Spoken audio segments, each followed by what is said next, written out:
Olá, seja muito bem-vindo a um novo episódio do Gaiga Talks. Meu nome é Diego Massimino, eu sou supervisor do setor comercial e hoje a gente vai tratar aqui de um assunto que vem ganhando bastante relevância hoje nas operações das empresas, que é a fiscalização trabalhista, né, os riscos eminentes, né, e como tudo isso está integrado junto ao ambiente do social. Para aprofundar nossa conversa, hoje aqui comigo a Amanda Mendes, ela é coordenadora do setor previdenciário e trabalhista da Gaiga. Então seja bem-vinda, Amanda. Obrigada. Então, Amanda, hoje falando desse tema que está bastante em alta, né, eu quero entender o porquê que esse assunto ganhou tanta relevância nos últimos anos.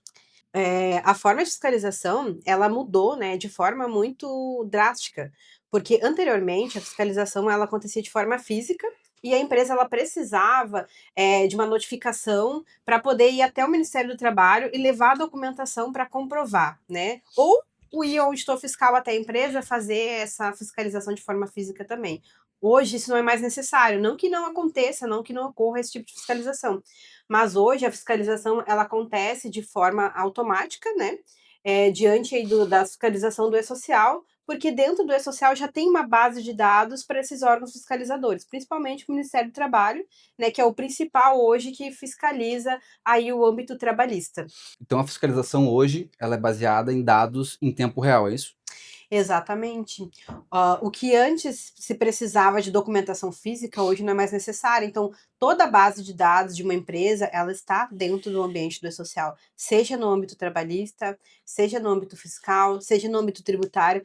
Tudo que hoje a empresa ela envia para o e-social, ela fica armazenada dentro dessa base de dados. Então, através dessa base de dados, a Receita Federal fiscaliza dentro da sua, ali dentro do seu órgão, né?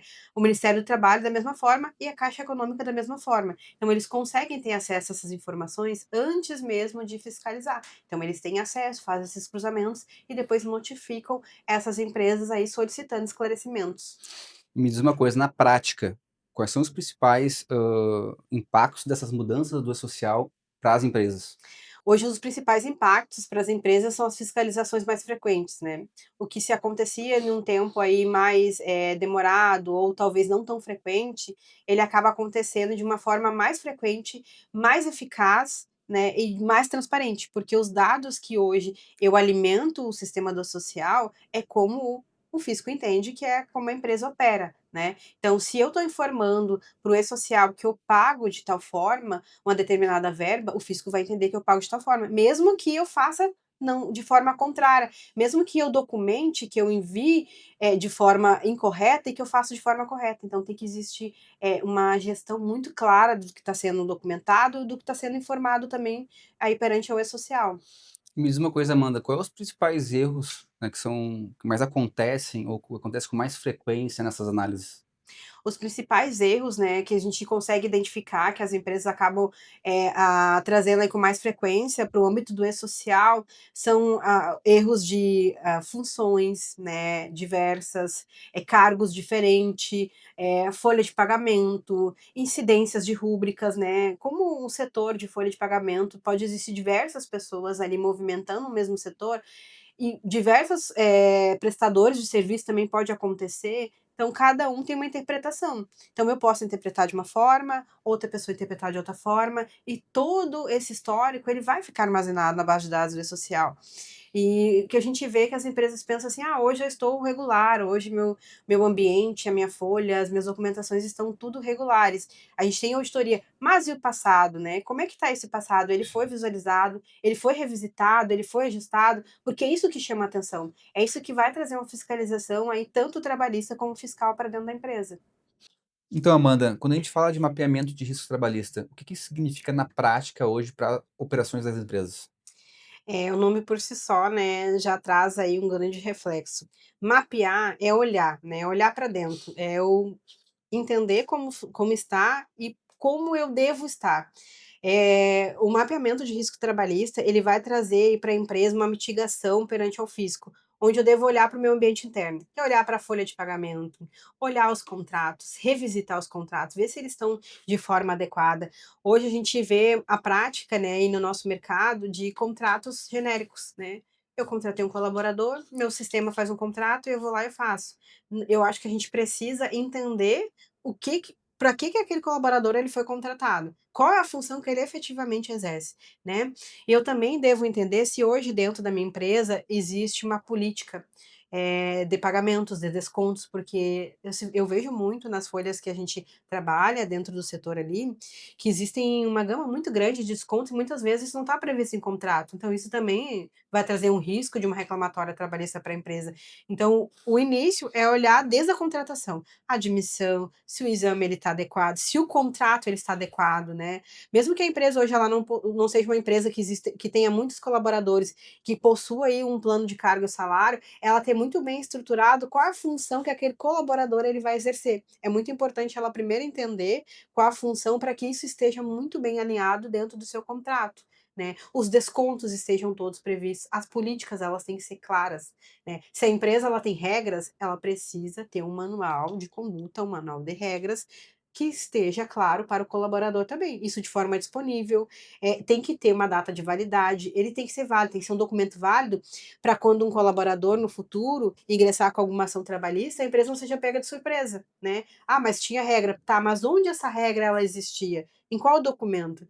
Então é se prevenir, né, é mapear o que ela pode demonstrar depois, tanto para o fisco quanto numa possível ação trabalhista.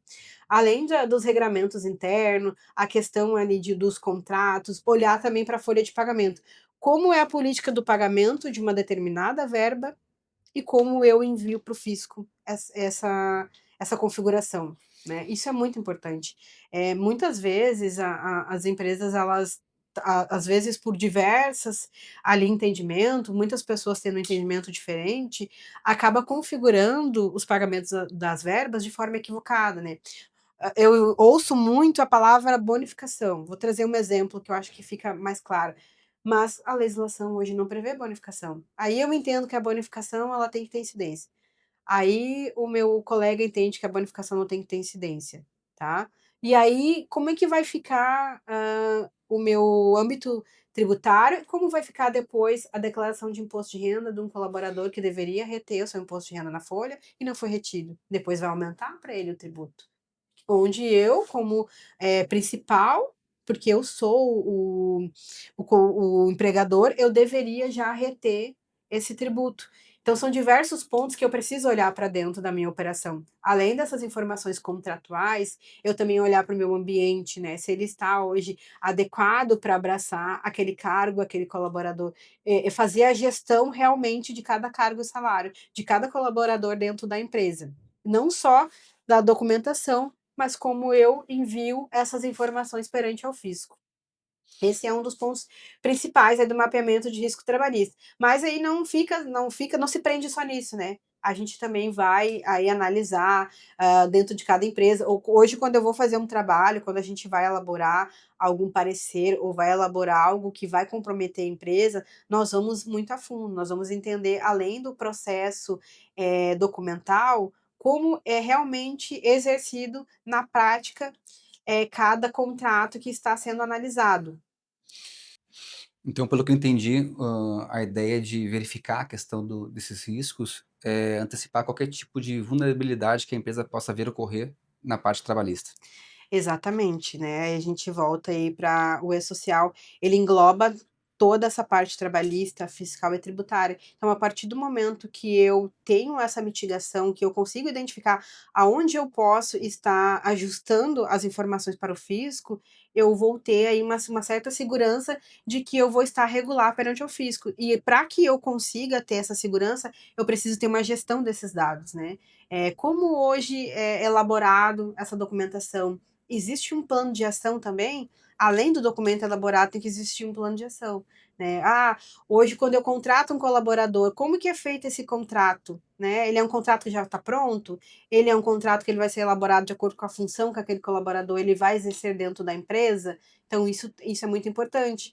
Olhando também para o lado de saúde e segurança do trabalho, né, não é só EPI, né. Eu estou fazendo os exames conforme deve ser feito, né. Então cada função ela tem ali um determinado período para se fazer os exames periódicos, e a gente vê que as empresas que não têm ainda muita frequência aí de envios para o E-social de SST acabam não fazendo esses exames periódicos. Ou até a questão da CAT, como eu mesmo falei, né, como agora o E-Social ele já está monitorando as questões de afastamento, se eu envio uma CAT equivocada, isso vai trazer um transtorno para o colaborador até ele conseguir usufruir de um benefício, causar um transtorno que não é necessário. Então, tudo que eu estou enviando, tudo que eu estou transformando, né, dentro da minha gestão em documentação, vai servir para depois demonstrar para o fisco. Então, por isso que o que eu estou enviando tem que estar de acordo com o que eu estou fazendo. E para isso eu preciso verificar se eu estou de acordo com a legislação, revisitar, né, as minhas políticas internas, revisitar as minhas documentações, revisitar os meus ambientes, entender se eu estou adequado ou não. Então, Amanda, falando de mudanças, recentemente saiu a NR1, né, que trouxe bastante discussão e destaque para os riscos psicossociais. O que isso muda hoje internamente nas empresas? Primeiramente, a NR1 ela é uma norma regulamentadora que já existe aí um período já, né, ela é antiga, não é uma norma nova, só que em 2020 para cá ela foi se adequando para os riscos psicossociais.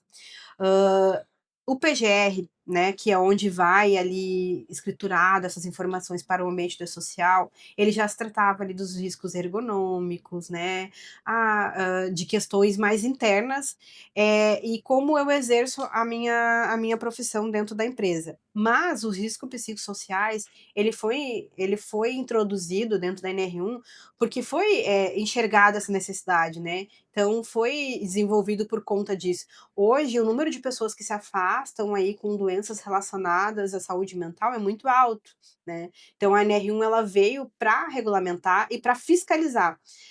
E o que a gente vê é um movimento muito pouco, né, voltado pra NR1, porque, pelo que a gente acaba conversando com muitas empresas, entendendo e conversando e até identificando como a rede social mesmo se porta, voltado pra NR1, a gente se ouve falar muito em preencher formulário, em preencher planilha, mas NR1 não é só isso, o risco psicossocial não é preencher um formulário, não é preencher uma planilha, né, é eu me preocupar com a saúde mental do meu colaborador e elaborar um plano de ação. Além de eu documentar, porque eu preciso documentar para demonstrar para o fisco, porque as empresas que não documentarem, elas vão sofrer aí aplicação de multas. Mas eu também preciso exercer, né, eu preciso ter um plano de ação. Se dentro do meu ambiente existe uma sobrecarga de trabalho, eu preciso pensar e redistribuir essa sobrecarga de trabalho. Se o meu ambiente ele é um ambiente propício aí ao assédio, eu preciso revisitar as pessoas, entender como é que os líderes hoje eles estão liderando seus liderados.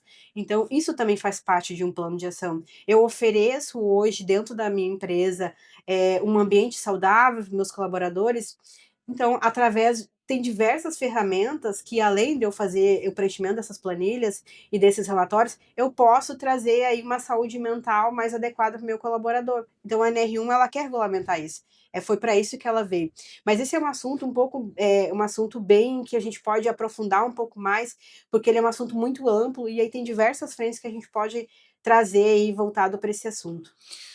Então, Amanda, eu queria agradecer aqui a tua participação. Acredito que ficou muito claro que as empresas precisam ter esse olhar de forma estratégica para a gestão de riscos. Com certeza, né, esse momento é o momento de mitigar, né, de fiscalizar de forma interna e se preocupar com o cliente interno, né, como a gente costuma falar. Entender como o meu ambiente, como os meus colaboradores, eles estão sendo, assistidos e como eu estou, informando para o E-Social, para o fisco essas informações também. É de extrema importância, né, que essas informações elas tenham uma gestão efetiva e eficaz, assim como o fisco ele também faz a visualização desses dados de forma eficaz. E sobre o assunto, Amanda, NR1 acho que é super importante a gente vir para mais uma rodada aqui de discussão, tá, para levar mais conhecimento para as empresas da importância disso, que é um assunto hoje que está muito em alta. E então acompanhe o nosso canal, né, a gente tem bastante conteúdo e acredito que numa próxima conversa aqui a gente vai conseguir aprofundar, bastante conteúdo para a operação de vocês.